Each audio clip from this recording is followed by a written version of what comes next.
오늘 제가 여러분하고 좀 나누고 싶은 부분은 자기 사역의 중요성이고요. 문제는 이겁니다. 주 안에서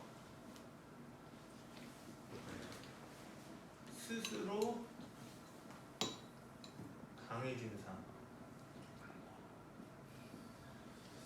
여러분 사실 지금 오늘 이 내용을 정말 깊이 다시 한번 보시면 좋을 것 같아요. 왜냐하면 결국 여러분 우리가 우리에게 좀 더 구체적으로 적용, 우리가 만약 새누리를 써, 여러분 내면이 평강 가운데 있지 않으면 새누리를 쓰기는 어렵습니다. 그리고 우리가 아는 것처럼 평강은 형편과 환경이 좋은 게 아니라 시편의 노래가 그런 거잖아요. 우겨쌈을 당하고 뭘 해도 그 시편 기자가 평강 안에 있을 때 그 고통과 어려움이 노래가 되어서 나오죠. 근데 그러한 우리가 어떻게 그런 우겨쌈을 당하는 상황 가운데서도 주님을 향한 사랑의 고백과 어떤 그러한 신실한 노래를 부를 수 있냐면 바로 자기 사역의 사역들을 꾸준히 해온 사람들만이 그 노래를 부를 수 있다는 거예요. 그래서 사실 제가 일단 나누겠지만 자기 사역에 대한 이런 부분들이 안 돼 있으면 사실 어려움이 올 때마다 우리는 찬양과 감사의 고백이 아니라 불평과 불만과 원망의 고백들을 하게 돼요. 물론 시편에도 그러한 어려움들이 이야기가 있지만 궁극적으로 시편의 모든 노래, 시편 150편이 뭘로 끝나는 줄 아세요? 5편이 다 찬양으로 끝나요. 즉 인간의 가장 희노애락을 많이 담고 있다는 그 시편의 결국 모든 노래의 마지막 점은 할렐루야 할렐루야 주님을 찬양하는 고백으로 끝나게 된다는 거예요. 그래서 우리가 단지 주어진 어떤 프로젝트나 과업으로서 어떠한 노래를 쓰는 게 아니라 우리의 모든 인생을 담아서 그 어떠한 시절과 계절에서도 계속해서 주님을 향해 고백하고 노래하기 위해서는 주 안에서 스스로 강해지는 것이 무엇인지 여러분 발견하고 배워나가셔야 된다는 거예요. 그래서 여러분 이걸 잘 기억해 보세요. 하나님이 여러분을 어머니의 뱃속에서부터 만들어지기 전부터 계획하셨잖아요. 그럼 지금도 주님은 지금 여러분을 그 계획하신 곳을 이끌기 원하시는 분이십니다. 그리고 에베소 4장에는 제가 너무 많이 얘기했죠. 그 이끌기 원하는 것은 여러분이 구하거나 생각하는 것보다 훨씬 더 넘치는 영역이라는 거예요. 근데 하나님이 이끌기 원하는 곳을 여러분이 계속해서 나아가기 위해서는 스스로 강해지는 법을 배우셔야 된다는 거예요. 이 이야기가 바로 다윗의 인생을 통해서 보여지는 이야기입니다. 다윗의 이야기는 한 사람을 향한 하나님의 목적과 계획이 어떻게 이루어지는가에 대한 구체적인 과정들을 보여주고 있어요.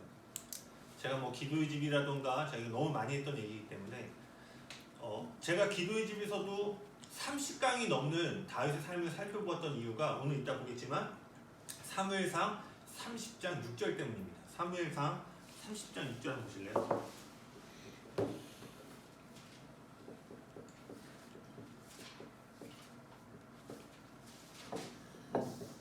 사무엘상 30장 6절.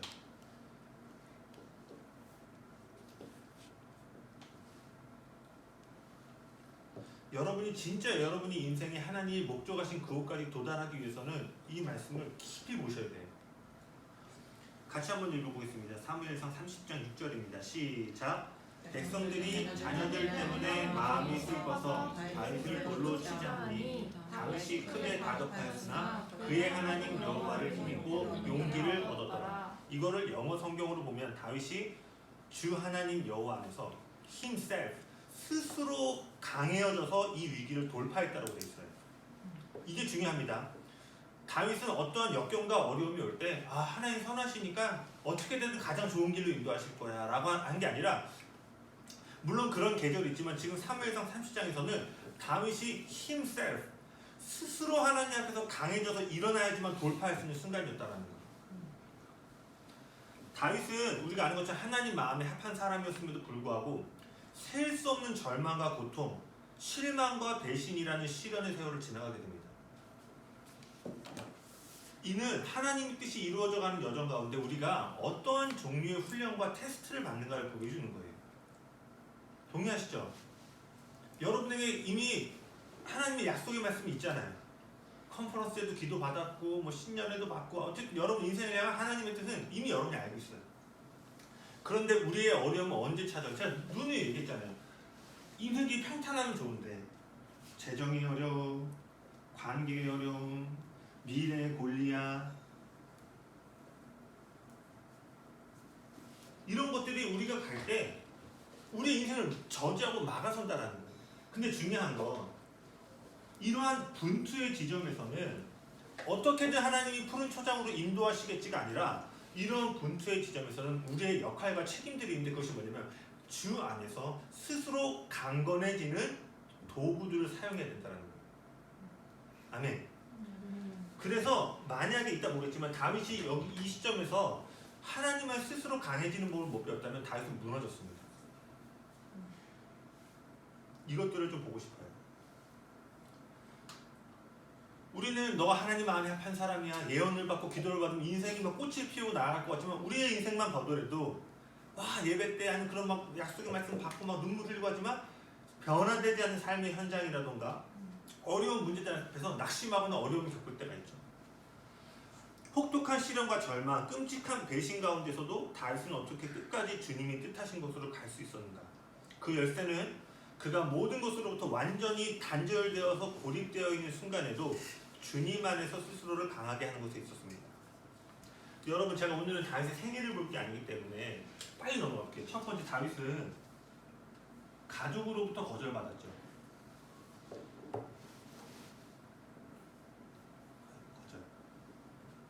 신학자들은 다윗이 사생아라는 얘기가 있죠. 죄 가운데 잉태하였다고 되어 있고 윤성철 목사님도 그 얘기 했었는데 뭐 그러한 배경을 모르더라도 사무엘이 그 집에 와서 가장 중요한 역할을 부여할 때 아버지가 다윗을 부르지 않을 정도로 다윗은 가정에서 소외되었어요. 여러분 이게 가볍게 넘긴 게 아니라 가정에서 한 아이가 정체성을 부여받지 못하고 자랐을 때 우리가 얼마나 많은 성인이 되어서 갖는 문제인지 아시죠? 그래서 어릴 때 뭐 첫째는 첫째대로, 둘째는 둘째대로 어린아이 때 형성되었던 부모님이 축하해주고 인정해주는 게 아니라 요구하고 때로는 그것을 부모님이 가치 있게 여기지 못할 때 성인이 돼서 엄청난 트라우마 같은 것들이 있어요. 다윗은 어려서부터 중요한 역할을 받지 못했던 거예요. 두 번째는 사울, 영적 아버지로부터 거절당하죠. 자신이 그렇게 민족을 구원했음에도 불구하고 사울은 천천히요 다윗은 만만이라는 노래 이후로 다윗이 10년 동안 안 보고 산 게 아니라 잡히면 너 내 손에 죽는다라고 눈에 불을 켜고 자신이 함께 이끌어서 전쟁터에서 승리했던 군대로부터 도망자 신세를 받게 됩니다. 그리고 세 번째는 다윗이 이제 사울에게 10년 동안 쫓기는데 그 중간 과정에 자신의 유대 민족인 그일라 지방을 가게 되는데 그때 그일라 지방이 어려운 가운데 있었어요. 다윗도 도망자 신세예요.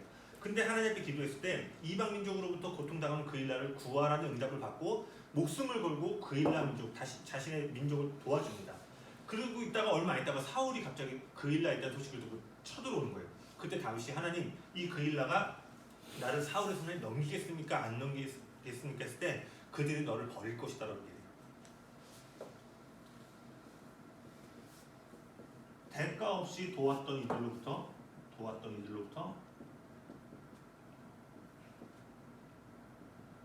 거절당합니다. 그러면서 다윗이 피난하는 3차 시기 마지막에 다윗이 도저히 갈 데가 없어서 사울과 원수지간이 이제 블레셋 진영으로 도망가게 되죠. 그러다가 블레셋이 이스라엘하고 전쟁을 하게 됩니다. 그때 다윗이 이스라엘과 싸우겠다라고 블레셋 왕에게 찾아가요. 블레셋은 다윗과 사울이 관계가 좋지 않은 걸로 인해서 전쟁을 내보내려고 했는데 그 참모진들이 다윗 저 자식 뒤통수 칠 수 있다. 여러분 블레셋이 어떤 곳인지 알죠?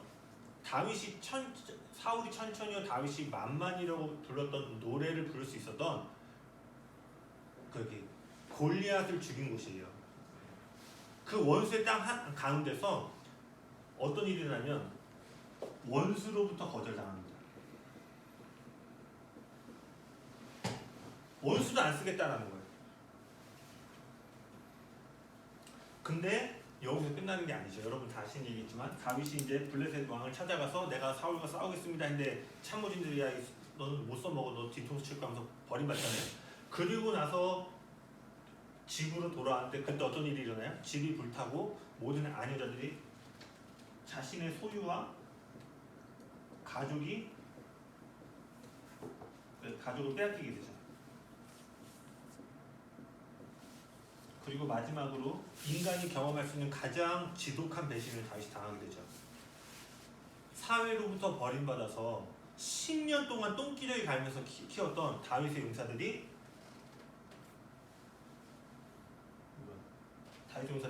다윗을 돌로 쳐 죽이자고 하죠. 이 자신들의 가족과 아내자들이 납치된 일로 인해서 10년 동안 자신의 모든 것을 들여서 키웠던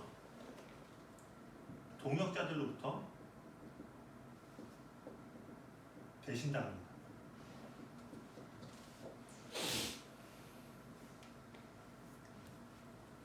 이때 우리가 방금 읽었던 다윗이 주님 안에서 스스로 강하여짐으로, 여러분 이거 제가 좀 짧게 넘어서 하는데 여기서 중간에는 아내가 빼앗겨요. 네? 네. 사울 왕이 자기 아내를, 다윗의 아내를 다른 이웃나라 왕에게 팔아넘깁니다. 팔아넘기는 결혼을 보니. 뭐 이 한 아직도 침 흘리고 이방왕 앞에서 막 미친 척하고. 여러분 제가 볼 때 이 정도 덕잖아요. 인생 망가집니다. 대인관계 불능자 되고요. 쓴뿌리란 쓴뿌리 다 가지고 있어요. 여기 또 셀 수 없는 배신들이 또 있어요.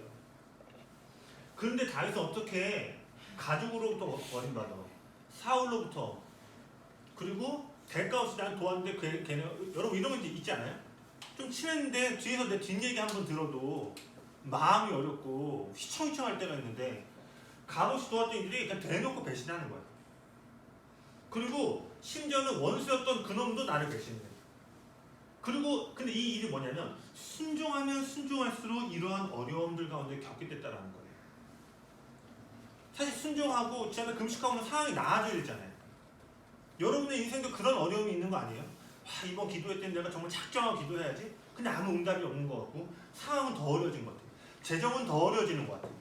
미래에 대한 건 더 어려워지는 것 같아요. 그때 우리의 신앙에 어려움이 오는 거예요. 못 살아서 안 좋은 결과가 나면은 내가 똑바로 못 살아서 이렇게 받아들일 수 있잖아요. 정신 차리자. 근데 진짜 어려운 게 정말 마지막에 막 금식하고 기도했는데도 불구하고 상황이 안 변하잖아요. 저 아는 사람은 하나님 없다까지 가는 거를 제가 2번 봤어요. 2번. 기도원까지 들어가서 3일 금식하고 내려왔는데도 불구하고 상황이 안 바뀌는 그 일들 가운데 하나님이 없다까지, 물론 나중에 다 회복이 잘 됐어요. 이러한 어려움 가운데서 한 사람이 이 땅에서 겪을 수 있는 모든 종류의 관계의 상처와 거절과 배신과 실패들을 경험했음에도 불구하고 다윗은 이 순간을 궁전으로 들어가는 시즌으로 바꿔버립니다.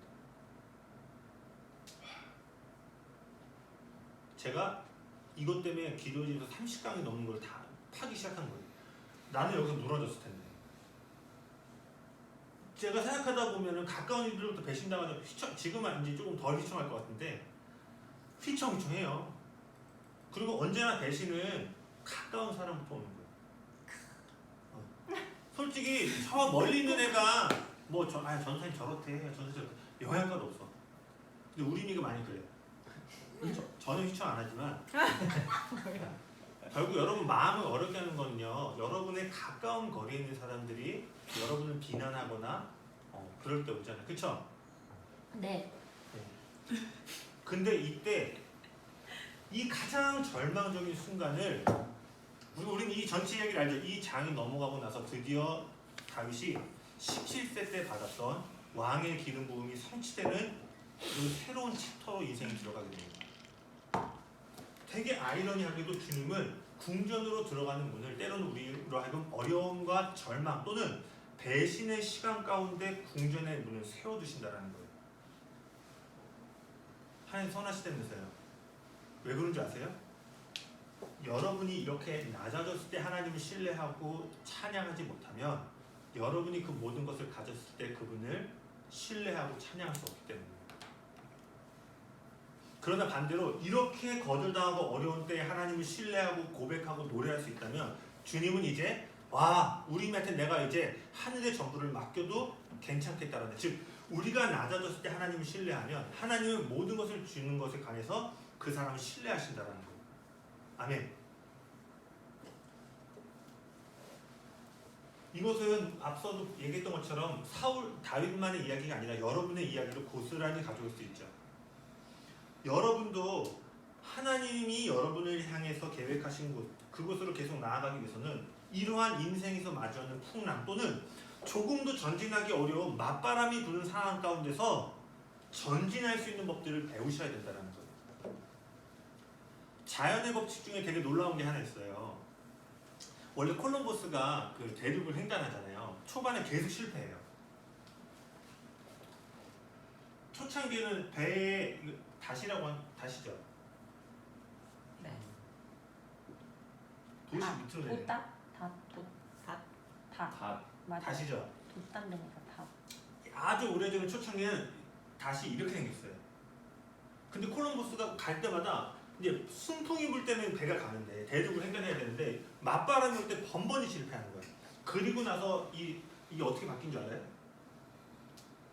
오늘날 우리가 아는 세모 모양의 이 닷으로 바뀝니다. 이 세모 모양은 어떻게 된 줄 알아요? 맞바람이 불 때 이 키를 잡아서 이 방향을 바람을 맞추잖아요. 바람이 부는 방향으로 전진하는 거예요. 그래서 이 닷을 바꾸고 나서야 콜럼버스뿐만 수많은 사람들이 이제 그 바다 대륙을 횡단하게 되는 거예요.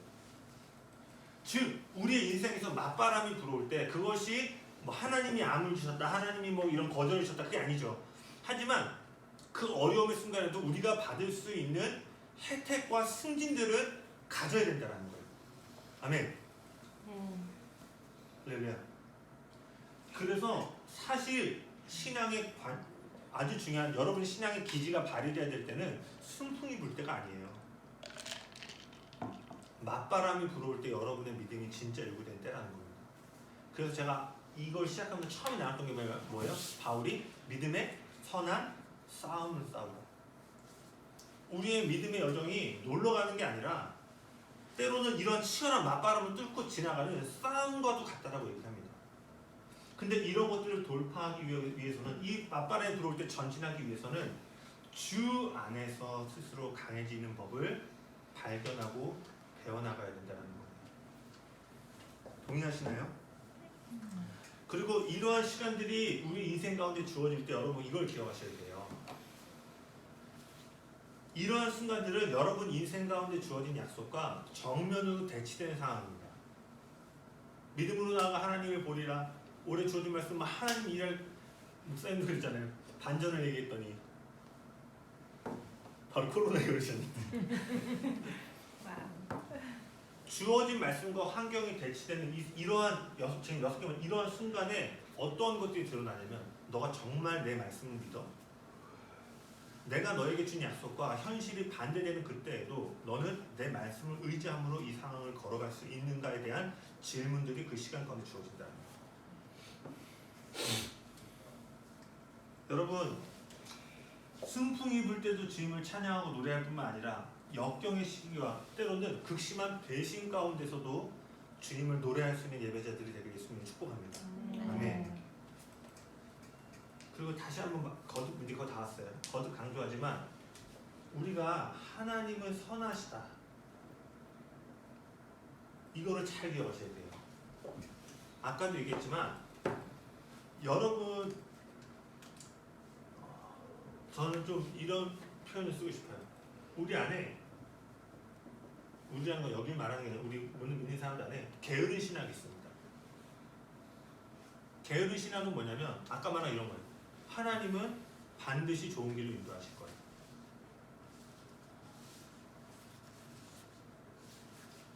네, 맞죠?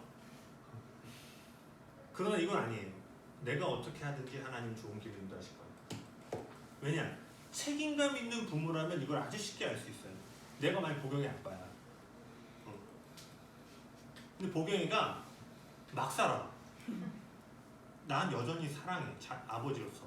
그러나 보경이가 이거 뺄게요. 게으르시 안 할게요. 네. 보경이 네. 갑자기 가만히 있다. 제가 말하고 싶은 포인트는 이거예요. 다윗이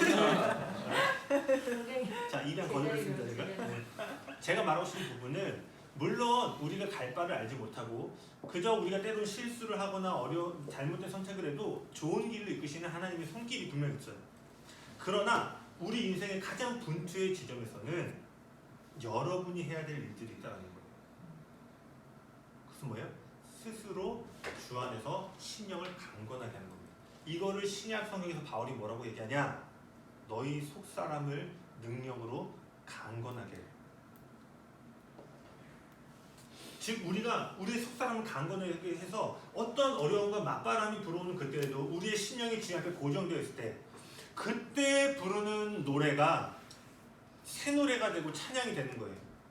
프로젝트로 던져지고 네가 노래해야 되니까 몇 월 며칠까지 우리가 곡을 만들어야 되니까 쓰는 게 아니라 우리의 강건한 신령이 주님께 고정되어 있을 때 여러분 뭐 이 프로젝트를 떠나서 여러분 계속 노래하실 분들이잖아요. 그렇죠? 앨범 내고 왔는데 그런 차원이 아니라 여러분 인생의 시편이 되어서 계속 올라가야 되잖아요.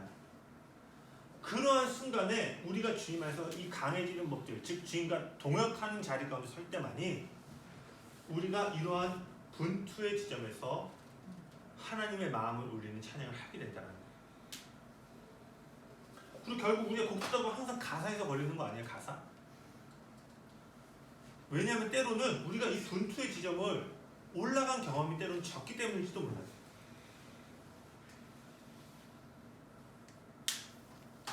여러분 이제는 이 분투의 지점을 넘어서 가려져 있는 궁전의 문을 열고 들어갈 때인 줄 믿습니다. 아멘.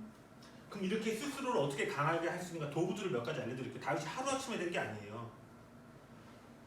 여기는 아주 중요한 몇 가지 원리. 이거는 제가 구체적으로는 지금 할 수 없지만 한번 봐보세요. 첫 번째입니다. 스스로를 주 안에서 스스로를 강하게 한 도구들. 다윗이 목동 다닐 때부터 이 시간이 오니까 이런 것들을 발견한 거예요. 첫 번째, 말씀 묵상입니다. 하나님의 말씀으로 내면을 가득 채우기.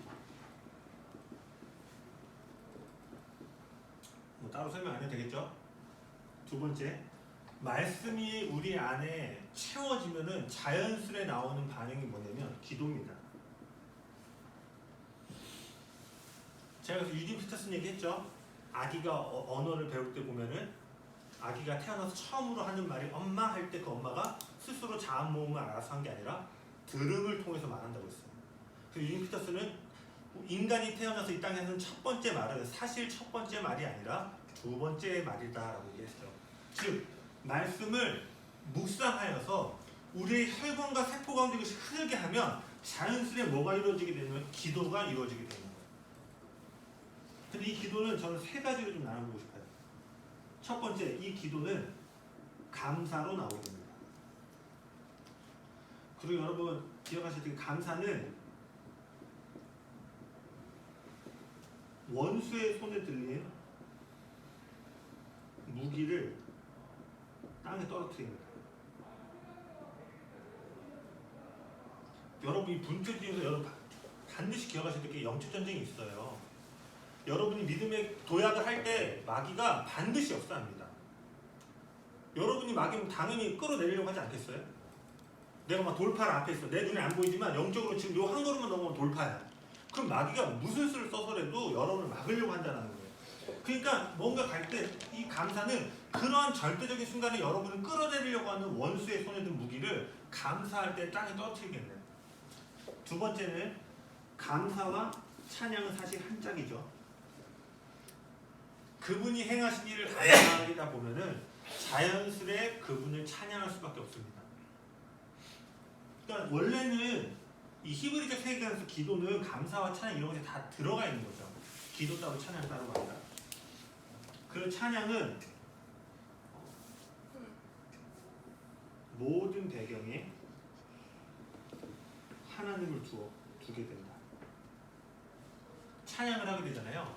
모든 환경에 내 그림은 지금 재정의 어려움, 재정의 어려움, 관계의 어려움, 뭐 맨날 똑같죠. 제가 어려움이 진로에 대한 어려움, 하여튼 있어. 그러나 이 모든 배경에 찬양을 하게 되면 하나님을 두게 된다.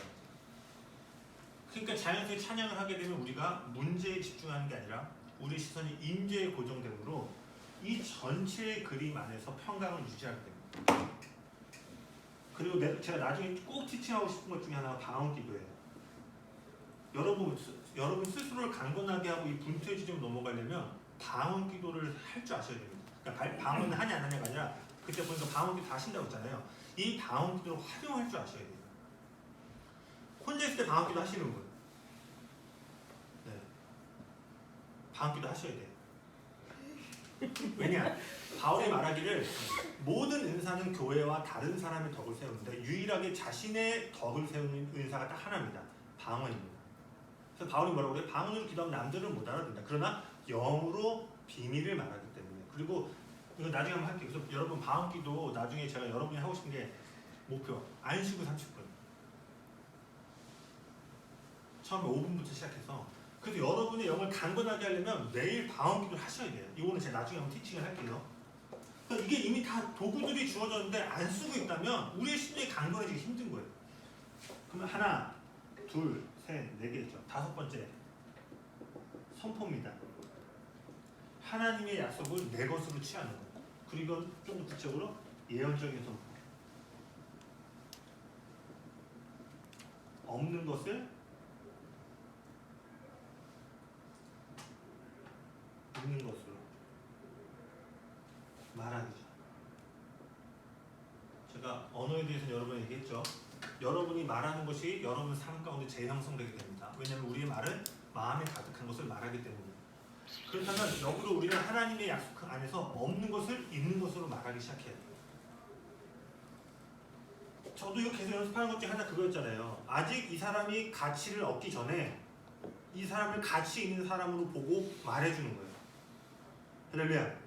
우리가 계속해서 없는 것을 있는 것으로 말하여 창조하는 것들이 스스로 강해지는 것에 매우 중요합니다. 그리고 다섯 번째 되게 중요합니다. 다섯 번째, 여섯 번째. 여러분 스스로가 여러분을 강건하게 하지 못한 시즌들이 있어요. 힘도 없고 뭔가 안 될 때가 저도 있어요. 이 여섯 번째는 뭐냐면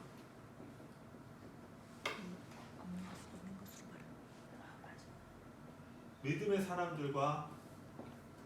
사람들과의 교제입니다. 짐 론이라는 사람이 이 사람은 신앙인이 아니에요. 일반 사람인데 이 사람이 이렇게 얘기해요. 당신이 가장 많은 시간을 보내는 5사람의 평균이 바로 당신 자신이다. 여러분 생각해보세요. 여러분이 가장 많은 시간을 보내는 5명이 여러분 자신이라는 거예요. 그 평균입니다. 그래서 여러분의 재정의 평균은 여러분이 만나는 5명의 평균입니다. 저를 만나지 마세요.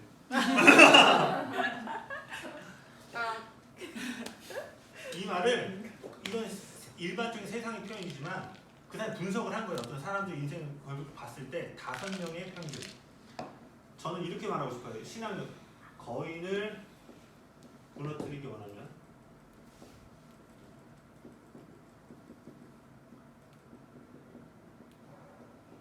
제가 막 써서 거인을 쓰러뜨리는 사람이 옆으로 가요.